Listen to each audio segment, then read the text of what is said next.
자, 이제 네 번째 시간 들어갑니다. 5페이지인데 제목이 부동산 중개업의 역사라고 되어 있어요. 결론부터 말씀드리면 시험에 안 나와요.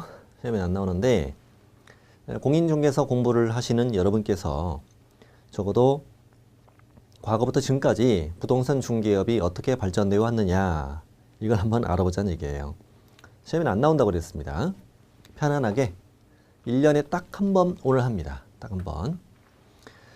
오늘 이제 세 번째 시간까지 공부했던 용어 있죠, 용어. 용어는 반드시 문제가 나와요. 용어도 문제가 나오고 중개 대상물도 문제가 나오고 그리고 이제 기초니까 좀 시간이 많이 걸렸을 뿐이지 너무 쉬운 것만 한 건 아니에요.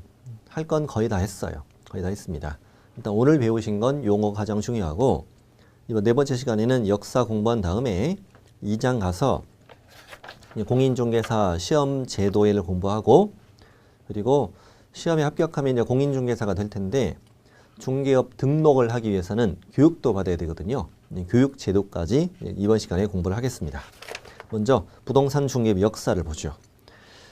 과거로 거슬러 쭉 올라갔더니 언제 부동산 중개업을 처음 했대요? 조선시대. 이야. 조선시대에 객주라는 것이 있었다. 객주 들어봤죠? 뭐 소설책도 있고 드라마도 있었고 객주는 사람 이름이 아니고요. 조선시대에 다른 지역에서 온 상인의 숙박을 치르며 물건을 맡아 팔거나 흥정을 붙여주는 일을 하는 영업소라고 돼 있어요. 전국의 사람들이 그쪽이 이제 번화가인데 물건을 팔러 이게 모여들어요. 모여들면 운반시설도 제공해주고 창고시설도 빌려주고 숙박도 치르고 그리고 그들이 맡겨놓은 물건을 대신 팔아주고 대가를 받기도 하고 흥정을 붙이는 일도 하고 이런 일을 했다는 거예요. 객주라고 그러고 그 객주에 소속되어 영업을 했던 애들을 거간이라고 불렀어. 거간. 거간이라는 말이 그 한자 보면은 있을 거 사이 간 두 사람 사이 서 있다 이 말이죠. 옛날에는 중개라는 용어를 쓰지 않고 거간이라는 용어를 썼다는 얘기예요. 이게 중개한다 이 말이죠. 거간한다 이렇게 불렀고 중개하는 사람을 거간이라고 불렀어요. 그럼 이제 곡식 거래를 도와주는 사람은 무슨 거간? 미거간 이렇게 불렀고요. 그 다음에 소 거래를 도와주면 우거간 이렇게 불렀고 선박거간 또 포목거간 여러 종류의 거간들이 있었어요. 금전 소비대차 도와주는 거간, 뭐 금전거간 이렇게 부르기도 했고 거간 중에는 누구도 있었냐면 상점 주인하고 계약을 맺어요. 상점 앞에 서요. 지나가는 사람을 그 상점으로 유인을 해. 그리고 그 사람이 물건을 사면 상점 주인으로부터 대가를 받는 그런 거간도 있었죠. 현대 시대에는 두 글자로 뭐라고 그래? 삐끼라고 그러지. 삐끼. 삐끼 역사도 이렇게 오래됐다. 그때 당시로는 여리꾼이라고 불렀어요. 여리꾼. 거간의 일종인데. 그럼 이제 거기 동그라미 2번 보니까 두 번째 줄에 토지나 가옥 이걸 전문적으로 거간했던 사람은 뭐라고 불렀다? 가거간. 집가자 써서 가거간 이렇게 불렀던 거예요. 그리고 한자로 표현하면 각회라고 했다고 그래요. 쾌가 그 거간이란 뜻이래요. 순 우리말로는 집주름이라고 불렀어. 집주름. 집을 주름 잡은 사람 이런 뜻인가 보죠. 집주름. 저는 지나가다가 집주름 공인중개사 사무소 이렇게 되는 것도 봤어요. 일반 사람이 보면 무슨 말인가 모르겠죠. 우리 이제 그 최초의 부동산 중개를 했던 사람이잖아요. 우리 대선배라고 생각하시면 됩니다. 집주름은 누구? 우리 대선배. 그 다음에 이들의 영업소 이름을 복덕방이라고 불렀어요. 복덕방이라는 말도 참 오래된 말이에요. 복덕방은 복과 덕을 불러오는 장소 이런 좋은 의미를 가지고 있죠. 이렇게 좋은 의미를 가지고 있는데 지금 그 부동산 사장님들한테 복덕방 사장님 이렇게 하면 성질내요. 현대시대에 와서 많이 이게 변질됐잖아요. 변질. 복덕방 하면 왠지 느낌이 좀 사기꾼 같은 느낌도 들고 또 할아버지 같은 느낌 들고 막 그러지 않습니까? 네. 자, 복덕방이라 불렀다. 자, 복비. 되게 좋은 말이었잖아요. 저는 오늘 복비란 말 여러 번 썼죠. 저는 좋은 의미로 사용한 거예요. 자, 그리고 1890년 그 당시 조선 말에 서울에만 복덕방이 100개가 넘었고 활동하던 집주름이 500명이 넘었다고 그래요. 서로 이제 이 물건을 뭐 서로 차지하려고 다툼이 많았다는 거예요. 그래서 이들을 통제하고자 부동산 중개에 관한 최초의 법을 만들게 되는데 그 법의 이름을 객주거간규칙이라고 불렀다. 시험에 안 나와요. 안 나옵니다. 자, 조선시대는 이랬고요. 일제시대로 오면서 용어가 바뀌어요. 조선시대는 거간이라고 했잖아요. 일본 사람들은 소개영업이라고 했어. 소개영업. 지금 중개라는 말을 소개영업이라고 했고 동산 중개도 있고 부동산 중개, 직업 소개, 혼인 중매 이걸 다 묶어서 소개영업이라고 했어요. 일제는 소개영업 취체규칙이라는 법을 만들었다고 해요. 22년에. 경찰서장 허가 받아야 소개영업을 할 수 있었다. 주로 토지 수탈로 이용되었다. 이렇게 돼 있네요. 일제시대를 지나가고 해방이 됐죠. 해방이 되어 한 혼란기를 지나고 6.25 전쟁도 끝나고 60년에 이르러서 민법이 만들어집니다. 우리나라에. 그리고 60년대 초에 구법령 정리라고 해서 일제시대 법을 없애고 우리의 법을 새로 만들자 이런 움직임이 있었죠. 그래서 그때 부동산 중개에 관한 법도 새로 만들게 되었는데 그 법의 이름은 소개영업법 61년. 여전히 일제시대에 썼던 말을 쓰죠. 소개영업법이라고. 이 소개영업법은 신고제를 취해서 누구나 시장, 읍장, 면자에게 신고만 하면 소개영업을 할 수 있었고 초기에는 동산중개, 부동산중개, 직업소개, 혼인중매를 다 했어요. 다 했다가 1년 후에는 부동산 중개만 할 수 있는 걸로 바뀌었죠. 자, 소개영업자 이렇게 불렀던 거죠. 그 사람들을. 근데 이 소개영업은 신고제니까 사실은 뭐 자유업이죠. 자유업. 뭐 전문 자격자 제도도 없었고 아무나 중개업을 했던 시기예요. 그게 몇 년까지 간다고요? 1983년까지 간다고요. 근데 초기에 60년대 초만 해도 우리나라에는 당연히 부동산 투기 이런 건 없었죠. 없었고 투기라는 단어도 없었는데 기록에 의하면 우리나라 최초의 투기는 어디에 있었느냐. 땅 투기가 먼저 시작되는데 60년대 중반 서울 양재였습니다. 양재. 서울 양재가 강남이잖아 지금. 강남인데 60년대만 해도 양재는 말죽거리라고만 불렀고 지금도 말죽거리라는 표현을 쓰는데 경기도였습니다. 경기도. 그리고 강남은 전부 다 허벌판, 논밭이었습니다. 논밭. 60년대 초에 그 양재 말죽거리는 논밭이었는데 한 평에 300원 정도 했습니다. 300원. 60년대 초에 300원이면 가치가 어느 정도 되는지는 저는 잘 모르겠습니다만 별로 비싸진 않을 거예요.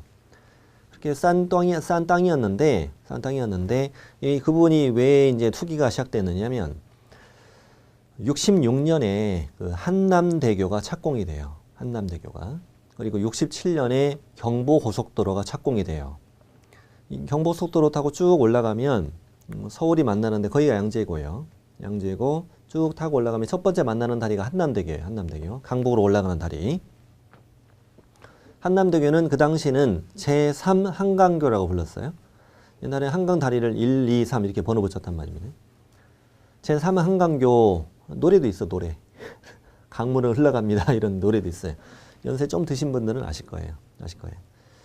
자, 그랬다가 그 한남대교 착공, 경부고속도로 착공으로 땅값이 뛰기 시작해요.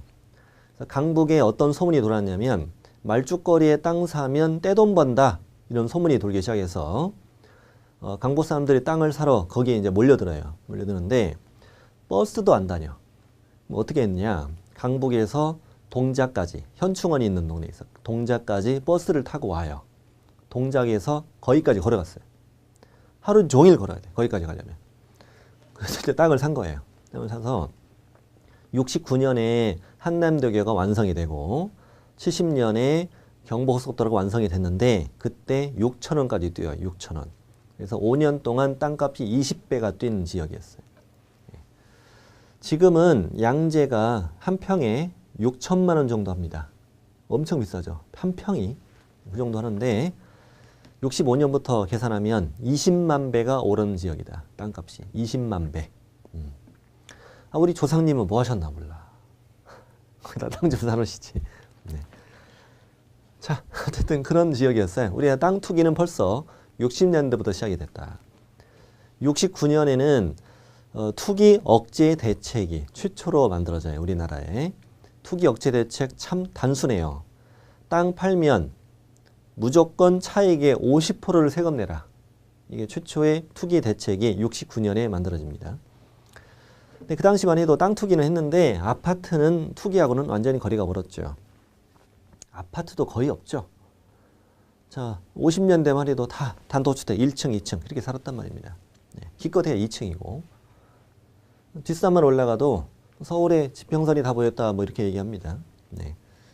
우리나라 최초 아파트는 제가 프린트 오른쪽에 써드렸는데 1957년에 만들어졌다. 아파트가 최초로 서울 성북구 종암동에 만들어진 종암아파트가 최초의 아파트였다. 고려대학교 담벼락 옆에 있었다고 해요. 네. 아파트는 5층짜리였고 3개 동 152세대 17평으로 만들어졌습니다.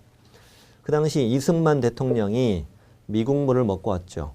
그래서 우리도 미국처럼 서울에 벌써 주택이 부족하니까 아파트 짓자 이렇게 해서 만들어진 아파트인데 입주율이 매우 낮았습니다. 대통령이 그 아파트 준공식에서 축사를 했을 정도였는데도 불구하고 입주율은 매우 낮았다. 그 첫 번째 이유는 고층에 대한 두려움. 5층만 올라가도 눈이 어리어리했다. 예전에 그랬다는 거예요. 그리고 밖에 있는 사람들은 아파트 안 사는 사람들은 구경하면서 이런 걱정을 했대요. 아니, 저기 살면 김장독은 어디에 묻어? 이런 걱정을 했다고 그래. 그렇지, 옛날에 뭐 냉장고 어딨어. 다 겨울 되면 김장독 땅에 묻고 그랬는데 어디다 묻냐 이거야. 네. 다 1층에다 묻으면 이게 누구 김치인 줄 알아 또. 자, 그런 걱정을 했고 심지어 그 아파트에 살고 있는 사람들은 주로 이제 옛날에 다 대가족이 살았잖아요. 할아버지, 할머니, 아버지, 어머니, 아들, 딸 이렇게 살았단 말이에요. 그러다 보니까 시아버지들의 걱정은 그 당시 아파트는 벌써 수세식 화장실을 사용했는데 생각해보세요. 수세식 화장실 아니면 뭐 대책이 있나요? 5층에서 어떻게 지고 내려와?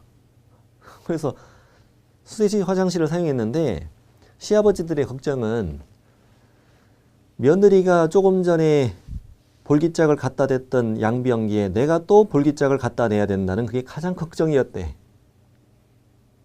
지금 우리 시각으로 보면 좀 말이 안 되죠. 말이 안 되는데 유교적인 사상을 가졌던 그 당시로는 충분히 이해는 됩니다.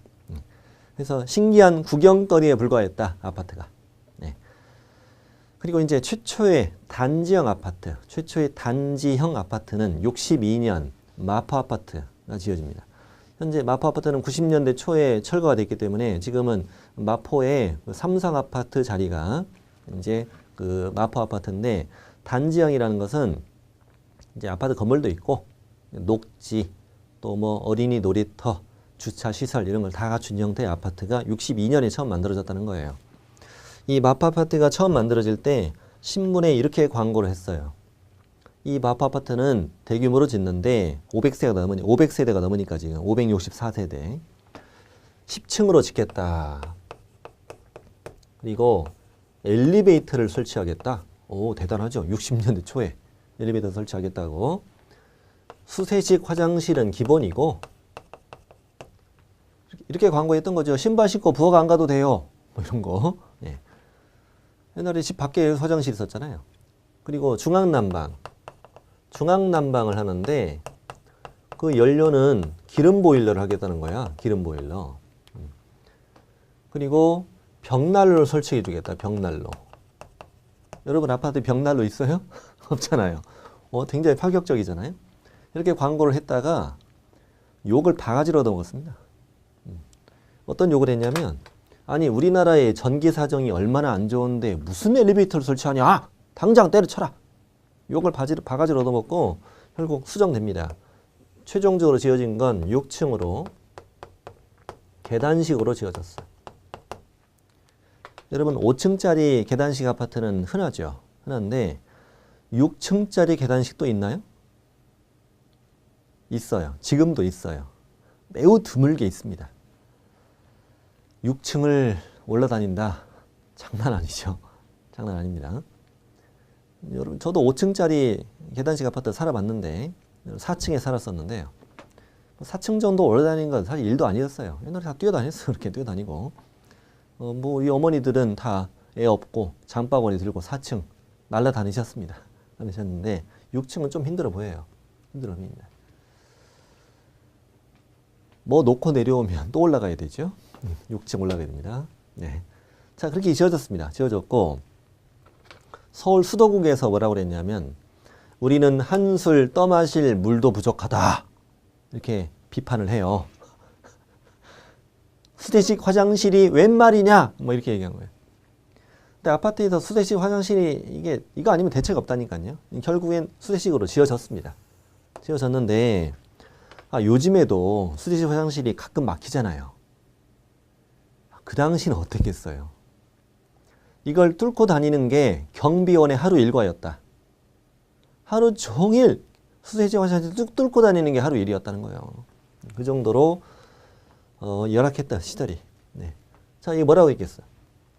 기름 한 방울 안 나는 나라에서 중앙난방이 웬 말이냐? 결국 어떻게 지어졌냐? 이거는 이제 연탄 보일러로 지어집니다. 벽난로도 설치가 됩니다.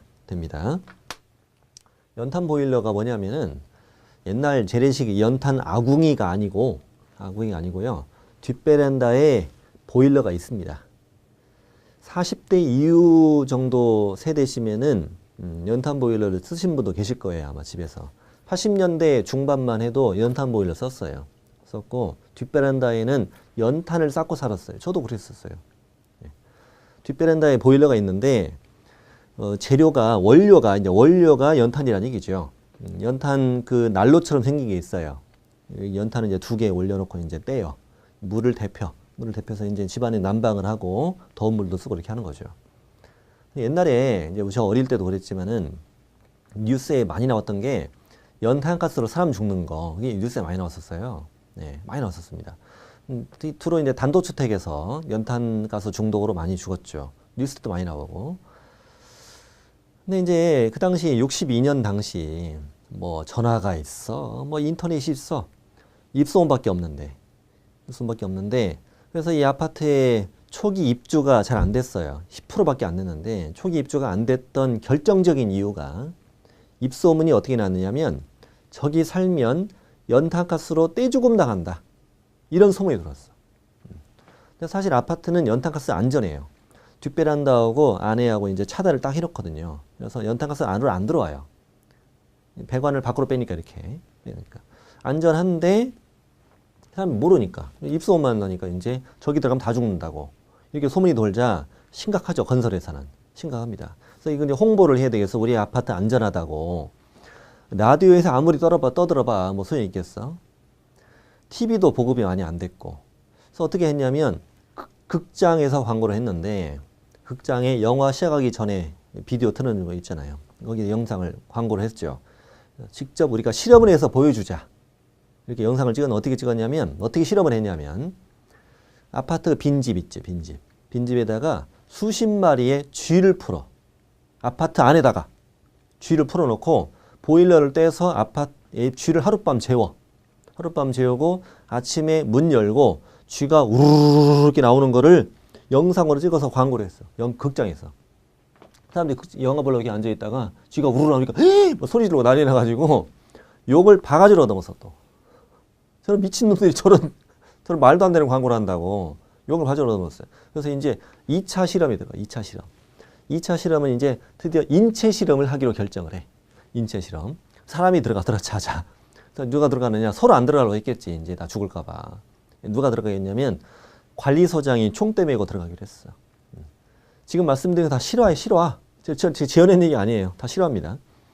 그래서 아파트 관리소장이 그 빈집에 들어가요. 빈집에 들어가서 이제 하룻밤 연탄을 떼면서 푹 자고 아침에 어우 개운해 라고 나오는 걸 영상으로 찍어서 살아나오는 걸 찍어서 홍보를 했어.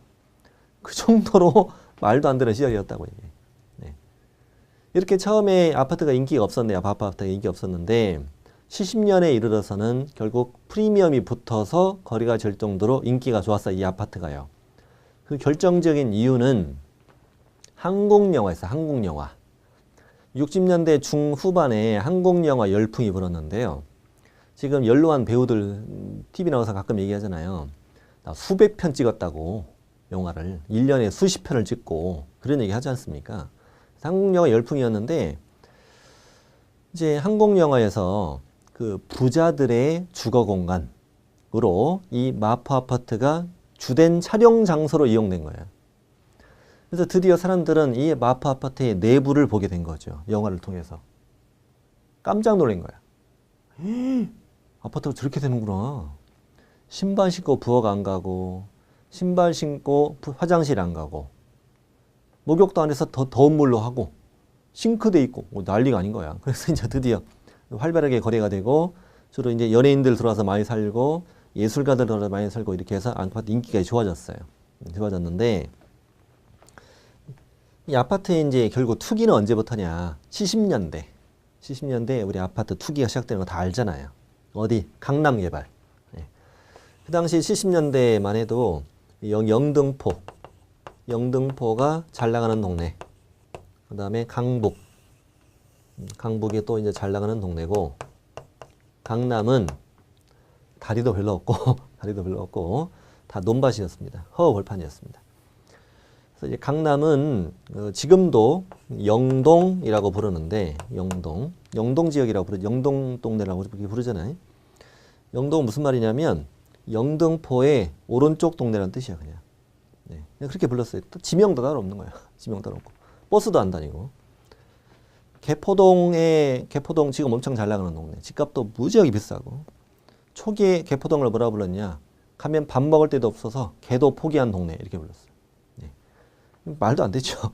그렇게 했다가 이제 이 강남을 언제 개발했냐? 70년대 개발하면서 개발을 하게 된 원인이 정부와 기업이 손을 잡은 거예요. 정부와 기업이.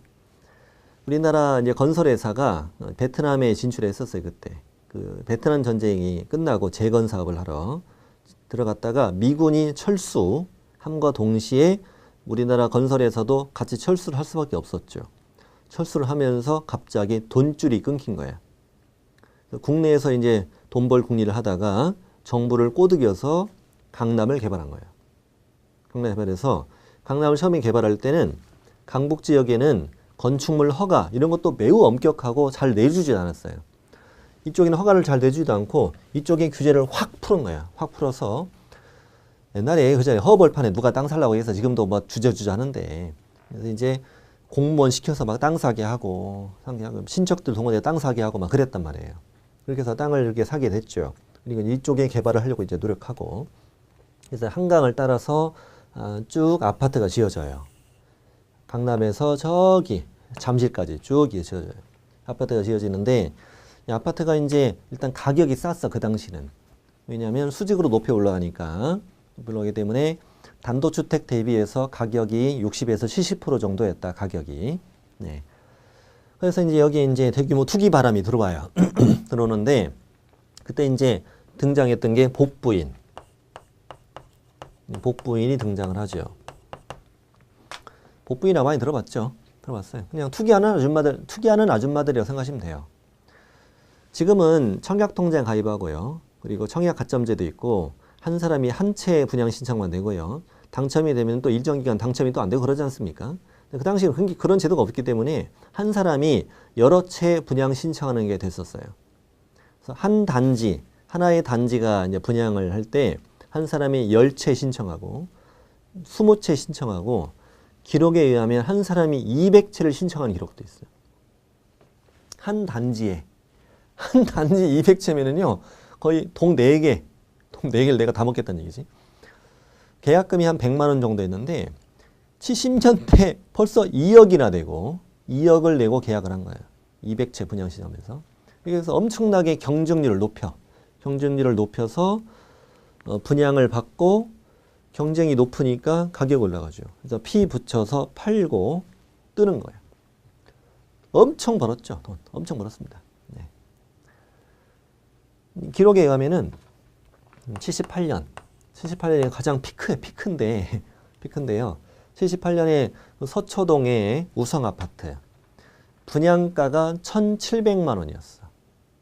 한 평이 아니고요. 아파트 한 채 분양가가 1,700만 원이었는데 분양을 받자마자 피가 1,000만 원이었어요. 피가 1,000만 원. 그러니까 3억 4천짜리 지금 만약에 분양 받았다고 치면은 분양 받자마자 2억을 버는 거예요. 이걸 버는 거고. 그리고 78년에 가장 압도적인 건 압구정동 현대아파트. 압구정동 현대아파트는 지금도 있어요. 지금도 엄청 비싼 아파트예요. 예. 압구정 현대아파트가 이때 78년에 만들어져요. 78년 현재 40평에서 80평대까지 만들어져요. 예. 그리고 분양가는 3천에서 4천만 원 정도였어요.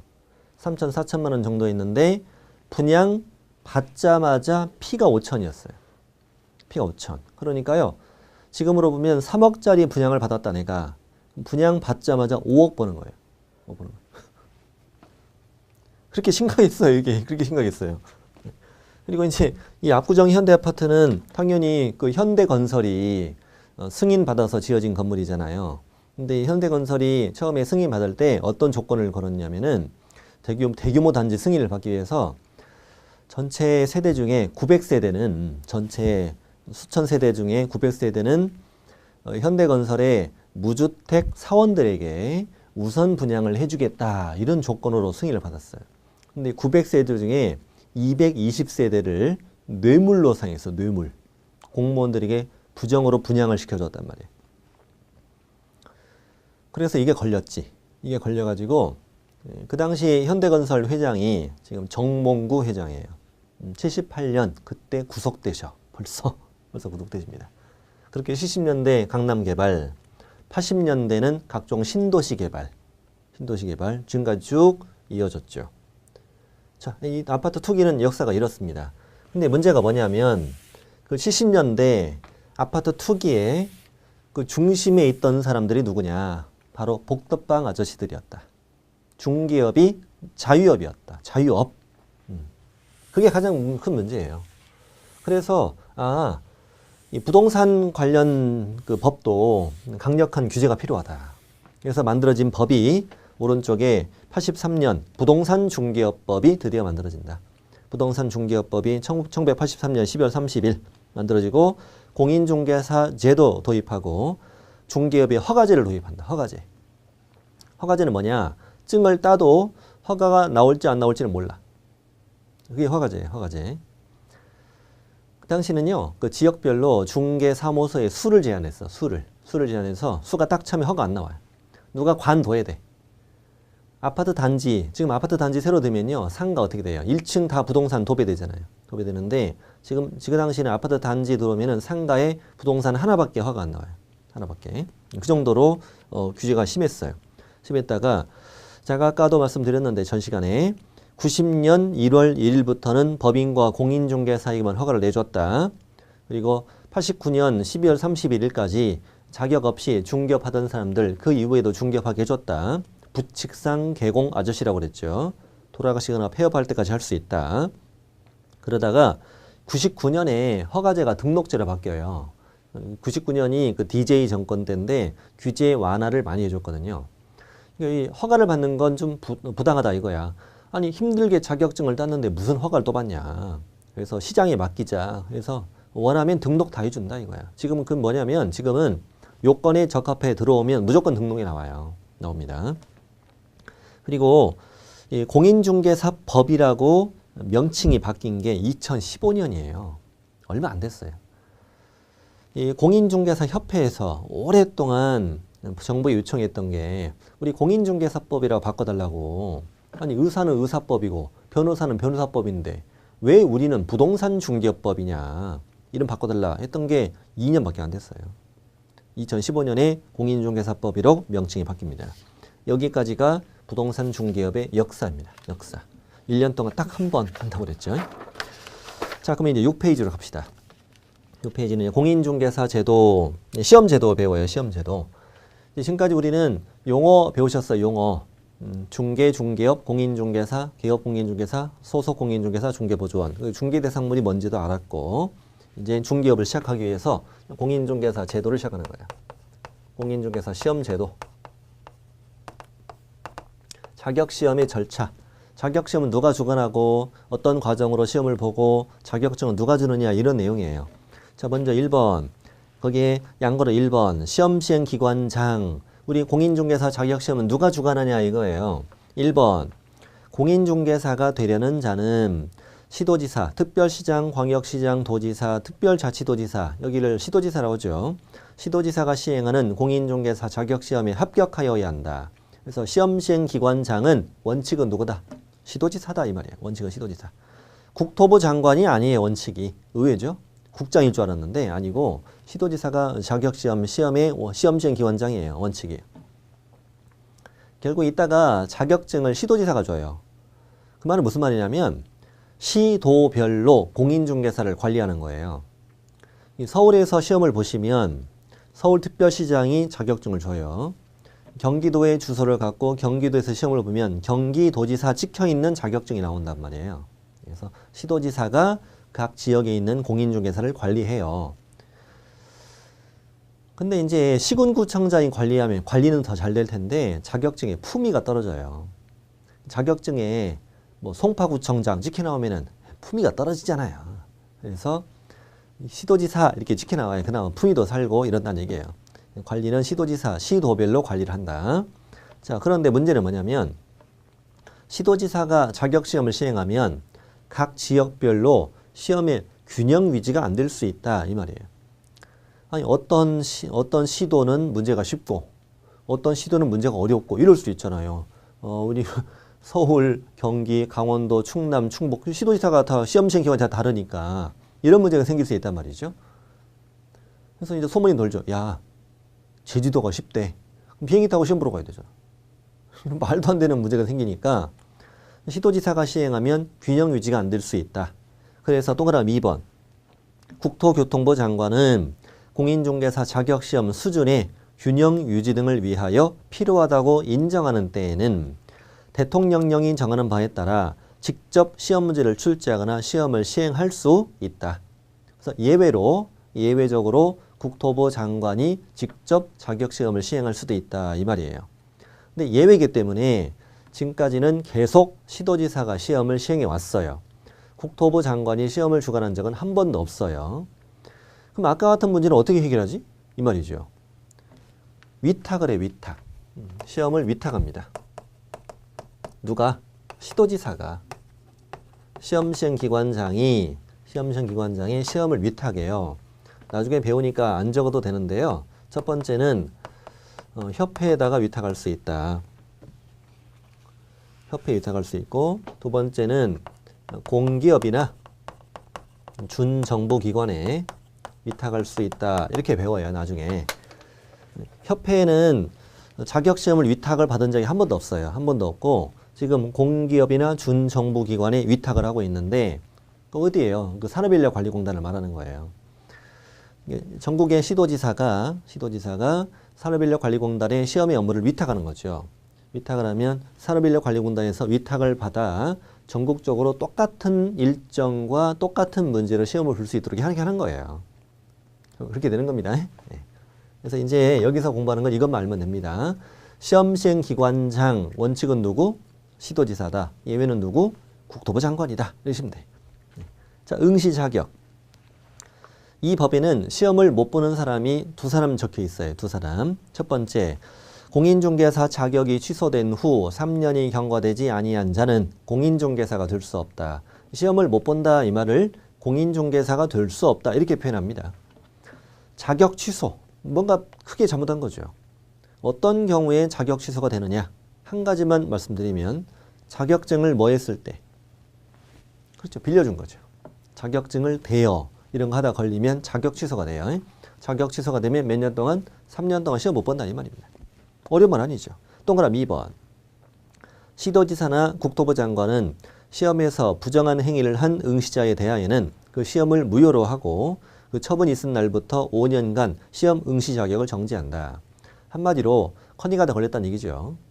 컨닝하다 걸리면 시험이 무효 처분되고 빵점 처리되고 그 무효 처분이 있고 나서 5년 동안 시험 못 본다 이 말인데 좀 특이하지 않습니까? 컨닝하다 걸린 사람을 더 싫어하죠. 자격 취소된 사람보다 컨닝하다 걸린 사람을 더 싫어해. 컨닝하다 걸리면 무려 몇 년 동안이나 5년 동안이나 시험 못 본다는 거죠. 그리고 뭐 이런 문장도 있어. 원래는 시험 시행 기관장은 부정행위자의 명단을 지체 없이 다른 시험 시행 기관장에 통보해야 된다. 법에는 그런 말도 있습니다. 나중에 기본서는 한번 배워요. 딴 동네가 시험 볼까 봐 전국에 소문 냅니다.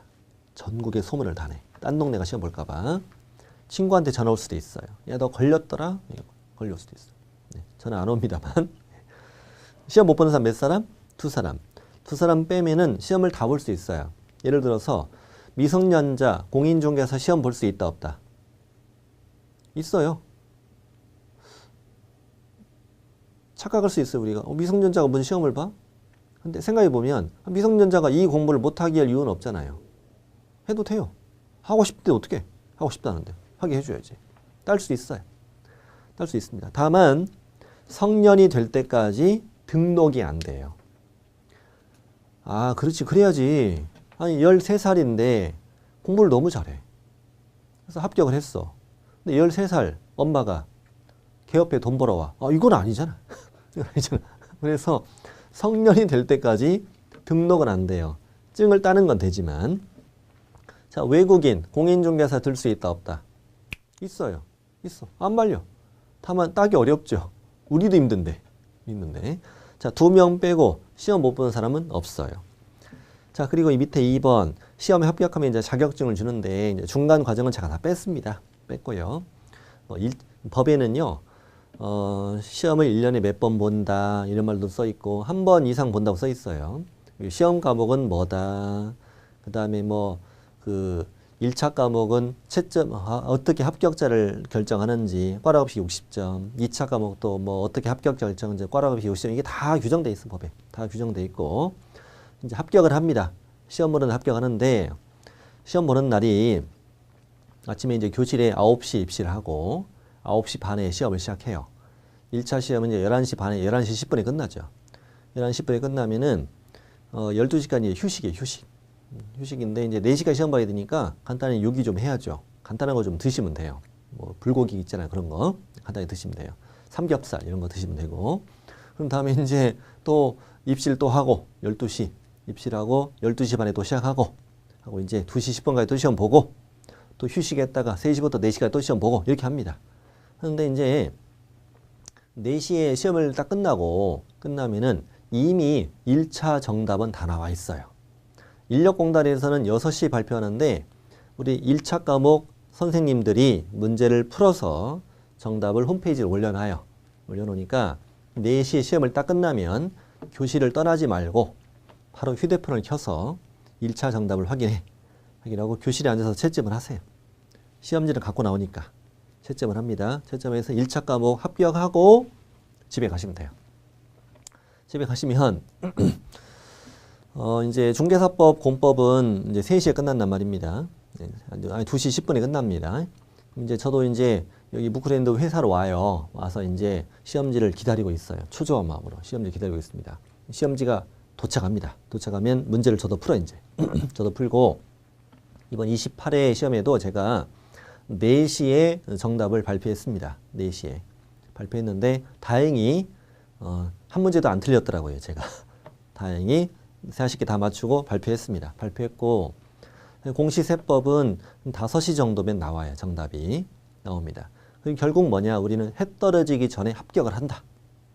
해 떨어지기 전에 합격하고 6시에 최종 정답이 발표되면 그때 확인하면 됩니다. 다시 확인해서 해 떨어지기 전에 합격하고 신나는 밤 보내고 신나는 밤 보내고 아무리 마셔도 다음날 아침에 숙취가 없다. 합격하면. 그렇게 아름다워. 그렇게 개운하고. 네. 그리고 지금까지 쪘던 살 다 빠져. 다 빠집니다. 다 빠지고 푸석푸석한 얼굴 빛이 납니다. 빛이 납니다. 그래서 반짝반짝거리고 그래요. 모든 근심과 걱정과 신체 뭐 피로함, 아픔 이건 합격으로 다 해결됩니다. 합격하시길 간절히 기원합니다. 네. 자, 이렇게 해서 이제 합격을 해. 합격을 하면은 한 달 있다가 합격자를 발표해요. 합격자를 공고하고 그때 이제 최종 합격을 하시는 거죠. 합격한 다음에 자격증을 줘요. 자격증을 누가 주느냐? 시도지사가 줍니다. 아까 제가 그랬죠. 시도지사 준다고. 시도지사는 합격자 공고일로부터 1개월 이내에 자격증 교부대장에 기재한 후 자격증을 교부해야 한다.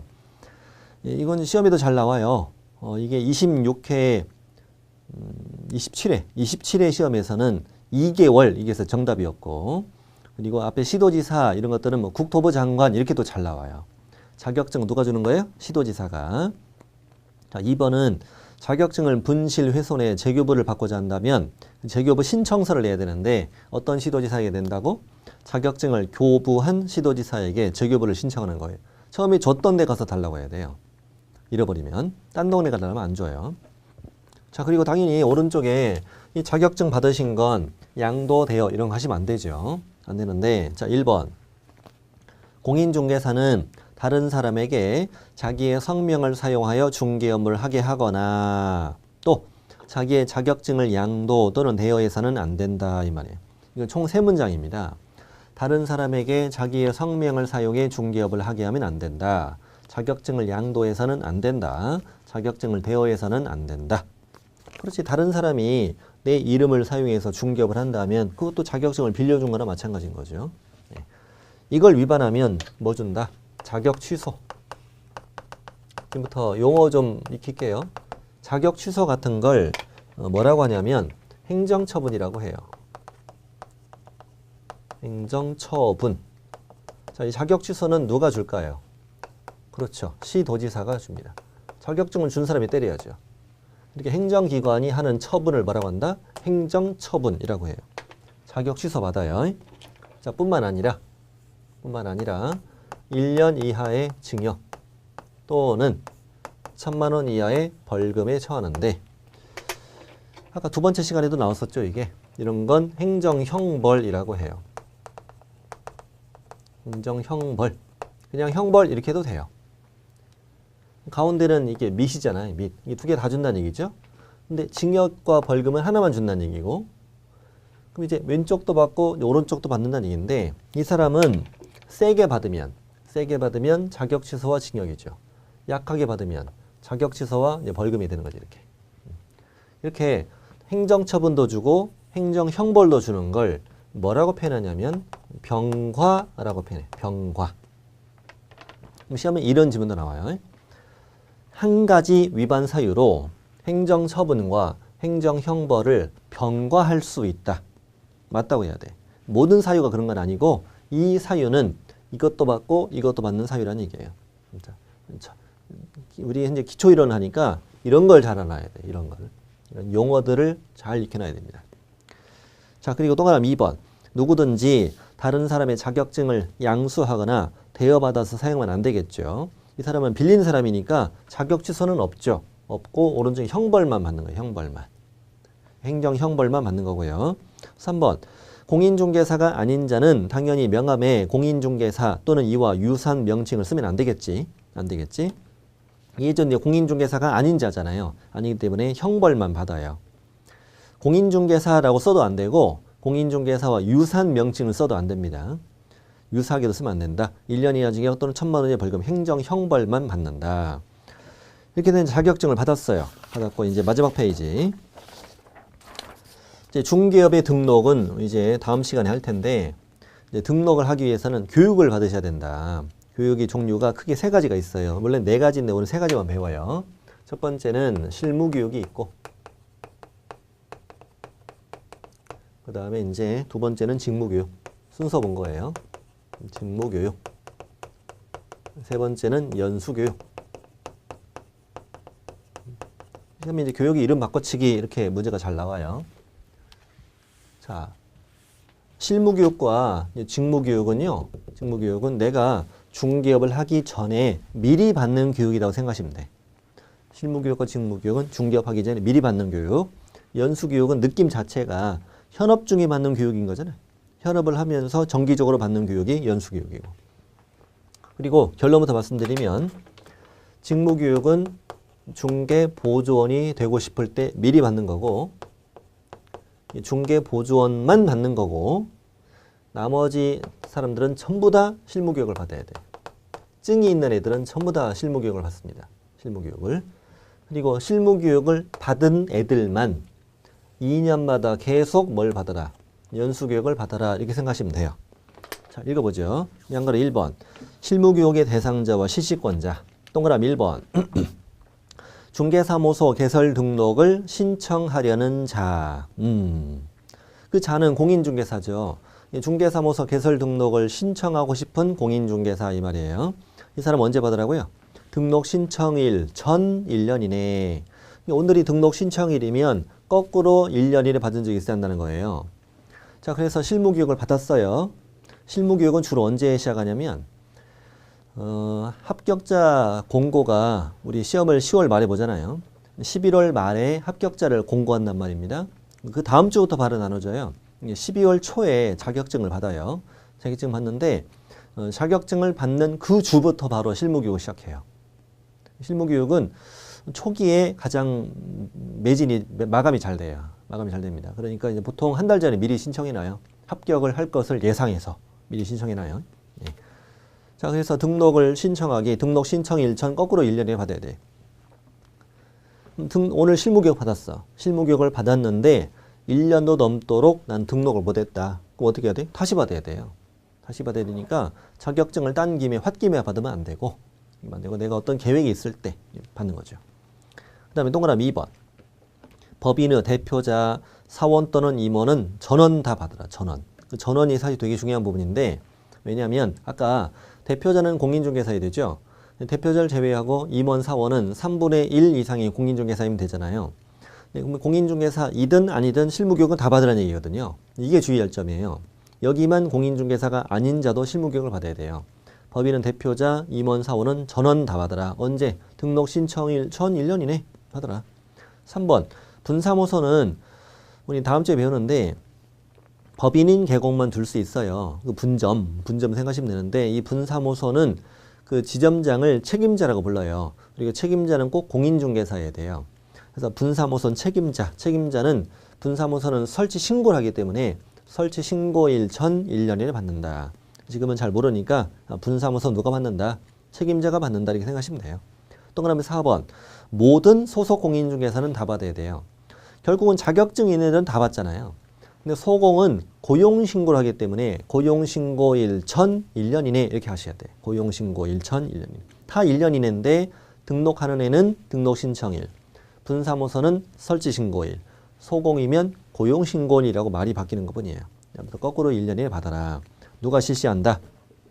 시도지사가 실시한다. 시도지사가 실시한다는 건 각 지역별로 특별시장, 광역시장, 도지사, 특별자치도지사가 주관한다는 얘기예요. 주관을 이렇게 한다고요. 실제 실무교육은 위탁을 해, 위탁을 하는데 협회에다가 위탁할 때도 있고 공기업 준정부리 위탁할 때도 있고 그다음에 학교는 이제 대학인데 부동산 관련 학과가 있는 학교 주로 이제 협회하고 대학 이런 데 많이 위탁이 됩니다. 도청에서 실시하는 건 아니고요. 위탁을 해서 시도지사가 주관해서 위탁해서 거기서 받아요. 거기서 받고 그래요. 그 다음에 실무교육의 면제는 뭔가? 실무교육 면제는 기업번 개업 공인중개사였는데 폐업 신고 후 1년 이내 등록을 다시 신청하거나 폐업 신고 후 1년 이내 소공으로 고용 신고를 하려는 자다. 중개업을 한 기간은 안 따져요. 중개업을 한 기간은 상관없고 중개업을 하다가 개공이 폐업을 했다 이거예요. 폐업 신고했는데 이날부터 1년 안에 다시 등록을 하거나 다시 소공이 되고 싶다면 실무교육을 안 받아요. 그 말은 폐업 신고를 했고 1년이 지났으면 어떻게 하라는 거예요? 그때는 다시 받아야 한다는 거예요. 이것도 사실 말이 안 돼요. 가장 기초를 배우는 교육인데 폐업하고 1년 지나면 사람 바보 되는 것도 아니고 폐업하고 1년이 지나버리면 실무교육을 또 받아야 된다는 것은 저는 개인적으로 이해가 안 돼요. 이거는 이 위탁받는 기관이 하는 농간이야, 농간. 교육비 내거든요. 교육비가 13만 원이에요. 돈 벌려고는 저는 농간이라고 생각해요. 한번 실무교육을 받으면 저는 평생 다시 안 받는 게 정상이라고 저는 생각해요. 저는. 자, 니은 이자는 뭐냐면 소공으로 일을 하다가 얼마 동안 일을 했냐 이거 상관없고 소공으로 일하다가 고용관계 종료 그만뒀다는 거예요. 고용관계 종료일부터 1년 안에 개공으로 등록하거나 소공으로 다시 고용신고하거나 이때도 면제된다는 거죠. 간단해요. 관두고 1년 안에는 면제. 관두고 1년 지나면 또 받아. 이 말입니다. 실무교육의 시간은 28시간 이상 32시간 이하로 되는데 실제는 28시간 시간 진행이 되고요. 하루에 7시간씩 4일 동안이나 하는 거예요.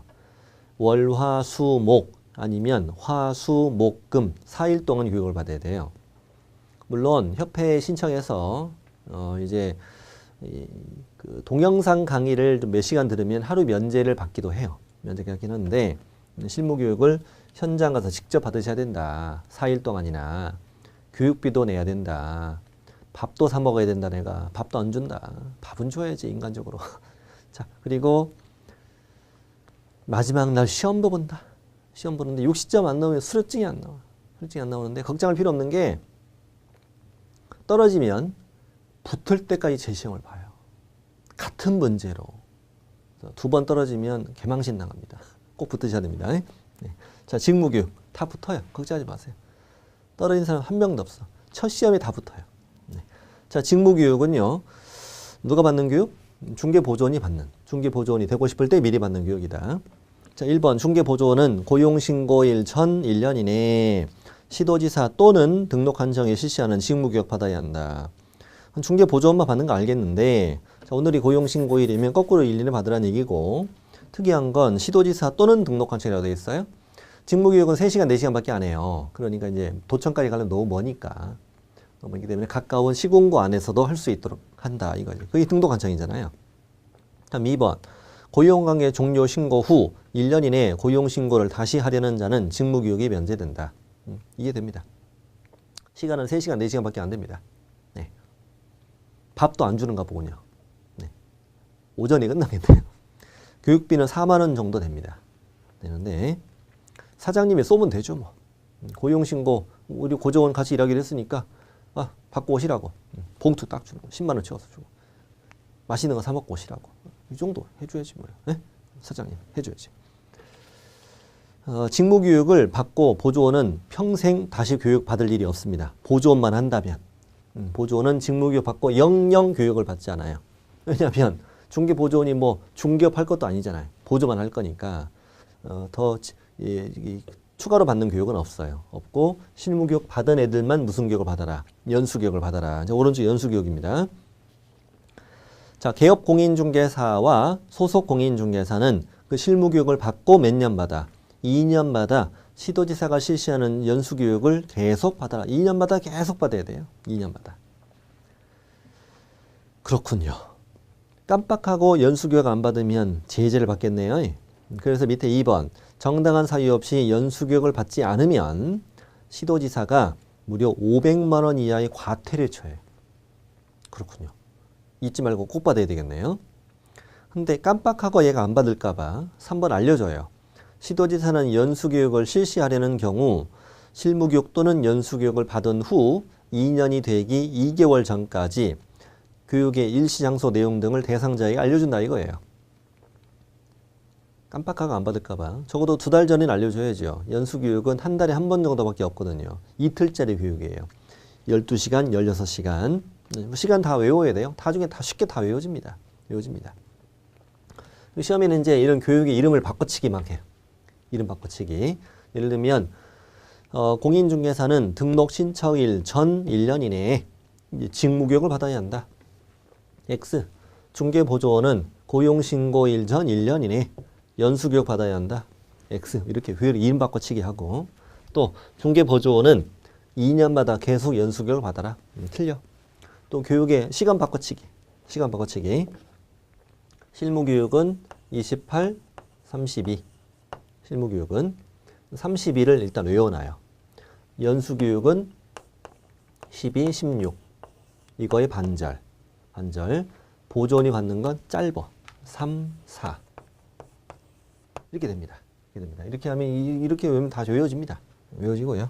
이런 건 뭐 별거 없어요. 별거 없고. 자, 이렇게 이제 교육을 받으셨으면 드디어 우리 다음 시간에 만나서 뭘 하자? 등록해서 개공이 되자. 지금 우리 기초 이론 강의하고 있잖아요. 기초 이론 강의는 일단은 앞부분을 할 수밖에 없어요. 그렇지. 가장 기본이 되는 중개, 중개업 이런 용어들을 알아야 되니까 앞부분을 한 거고 다음 주에는 일주일에 한 번씩 강의 촬영하거든요. 일주일에 한 번씩 촬영하는데 그래서 제가 다음 주라고 한 거예요. 여러분께서는 바로 이어서 들으실 수도 있어요. 그런 거 신경 쓰지 마세요. 네, 신경 쓰지 마시고 다음 주에는 이제 개공이 되고 개공이 되어서 하게 되는 중개 업무를 바로 배울 거예요. 중개 업무를 바로 배웁니다.